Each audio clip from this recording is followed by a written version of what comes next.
Premier, just one more question from me. Sure.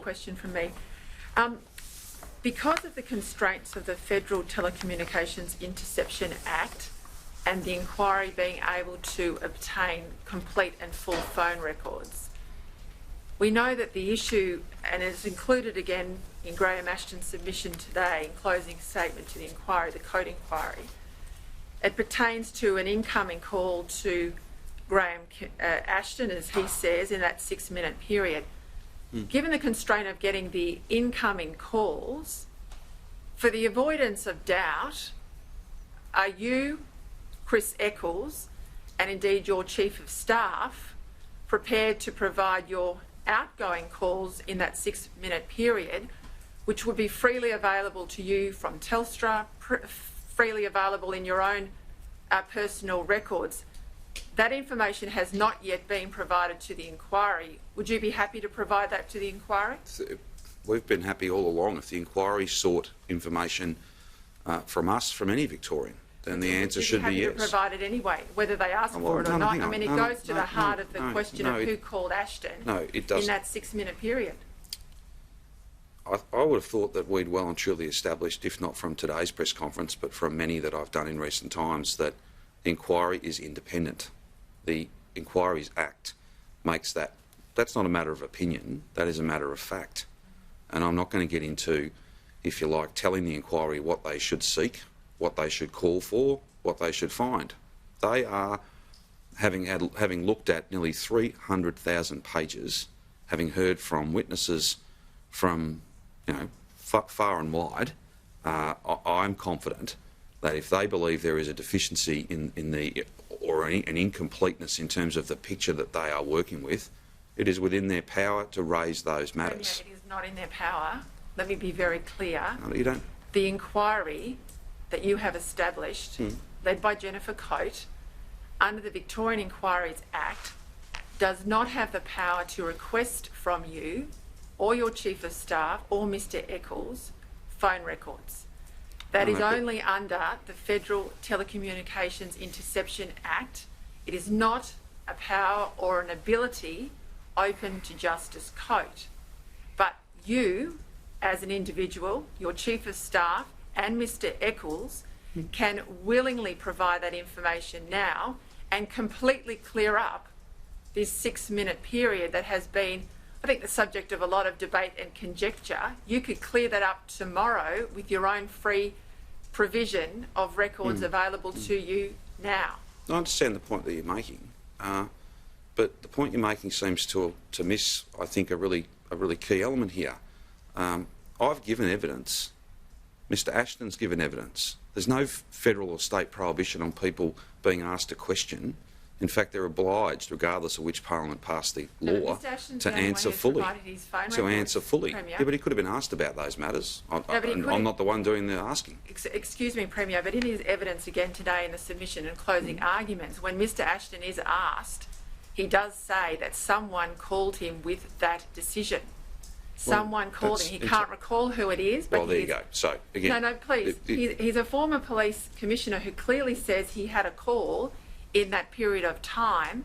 He cannot remember the name, but he says it was an individual. He puts it again in writing into the submission. Now, if his record going around in circles here. What I'm saying to you is, if his record of incoming calls could be obtained, we would be able to tell who called him. If you, your Chief of Staff or Mr Eccles provided your phone records at that time, and if you did not call Mr Ashton, this whole matter would be cleared up.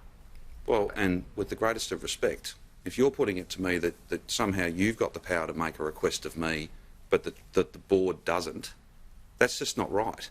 If the board requires that information or any other information, again, with the greatest of respect, they can seek that from anyone they choose. If that person was then to say, well, no, I'm not going to do that because there's a clear line between the authority of the state versus the Commonwealth when it comes to these matters, well, then that would be an argument free for them to make. But again, with the greatest of respect, I don't agree with the notion that somehow you and your network have an ability to put something to me and make a request of me but the Board of Inquiry doesn't. The Board has that power. The Board has that. No, and I'm answering your question, and they've been lengthy questions, and I'm not in the business of speaking over people, and I'm not going to start doing that now. But if you just let me complete the answer. The Board, in my judgment, has the powers it needs. They've not sought any additional powers. They've not highlighted to me or anyone else that I'm aware of any deficiencies or gaps in their terms of reference or in the powers and functions, the abilities that they have. It is free for them to seek further information from anyone. They've not done that. But I am confident that if they believe this matter to be critical, they believe this matter to be of interest to them even, not necessarily importance, those judgments are not for me to make. They would make that judgment. They'd make a request. No such request has been made, not to me. So I'm not suggesting, or please don't infer, that I am demanding you put those records out. My question to you is, very clearly again today, in the Victoria Police submission, they say there is not the powers available to this inquiry in Victoria, as does the Inquiry Act, as does the terms of reference that you establish this inquiry under. None of those powers in the state of Victoria can access federal telecommunications held phone records. No, that's not a point of argument. Please, I've finished the question, and my point to you is you can freely provide your outgoing calls, as Mr Ashton did to the inquiry. No one else, a party to giving evidence, yourself, Lisa Neville, Mr Eccles, no one else has provided the level of phone record information as Graham Ashton has. If you were to provide your outgoing calls, the clarification in relation to then the incoming calls to Mr Ashton's phone would be very clear. Now, the Commissioner cannot, Justice Coate, can't require you to do that because she cannot use a federal warrant. She has no power. She's not even asked, which is a point that I think seems to be missing here. But why wouldn't you just provide it anyway? Well, because frankly, the inquiry, the Board are conducting this inquiry. They're doing that work, and if they want to make a request of me, then they're free. They are free to do so. Would you exceed the request? They are free. Well, this is the point that I was making earlier on.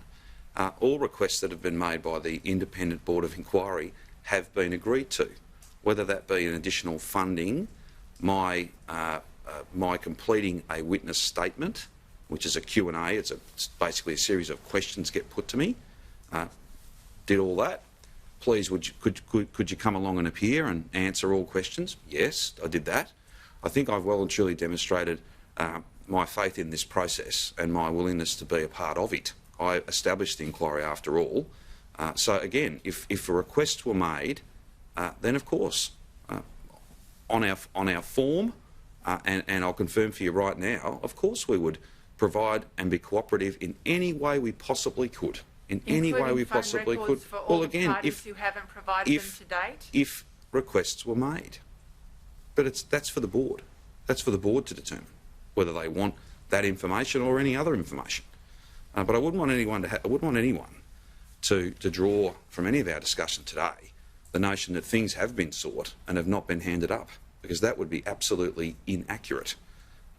Any and all matters that they've sought, including additional funding, have been provided, and that won't change. We're all of us should be and are fully cooperating in a process that we set up. The alternative, of course, would be to mark your own work. I don't think that was appropriate. That's why we set up the Independent Board of Inquiry. It's why they're doing their work. It's why they'll report in due course.